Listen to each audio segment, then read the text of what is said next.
Thank you very much for tuning in. Today we'll talk a little bit about the Voltamp 2-inch Suburban engine. The Voltamp electric company of Baltimore began making trains winter season of 1908, 1909, and one of the first pieces they came out with was the Suburban, which is a copy of an S2 New York Central engine, a classic cab that would be copied by many manufacturers. Lionel with their 42, their 1912, the 402, the 408, this classic design. Bing would make it, Ives would make it, many of the manufacturers would replicate this engine.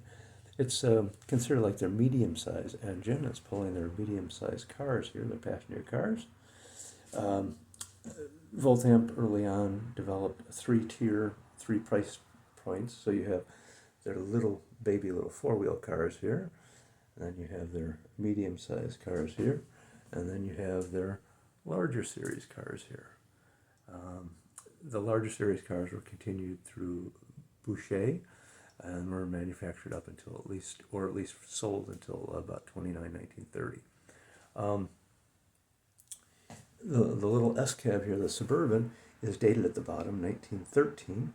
They did change it over the course of time. This one has suspension on the trucks. You have your reverse up front here. You have these rather bizarre looking headlights.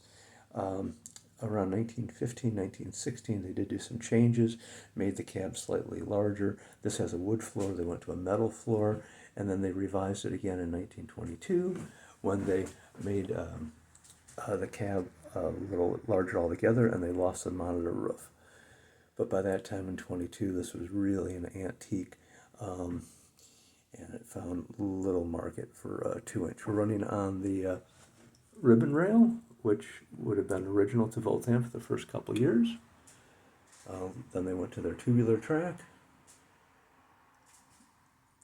Nicely decorated cars. The earlier cars, these are medium series cars, probably 1915 to 1920. The earlier cars have some operating doors and a little more straight at the end, where this has the rounded roofs. So we'll fire it up. We're running DC, running at about 7 volts. So we'll fire it up and run it around one more time. If you like what you see, please subscribe. Thank you.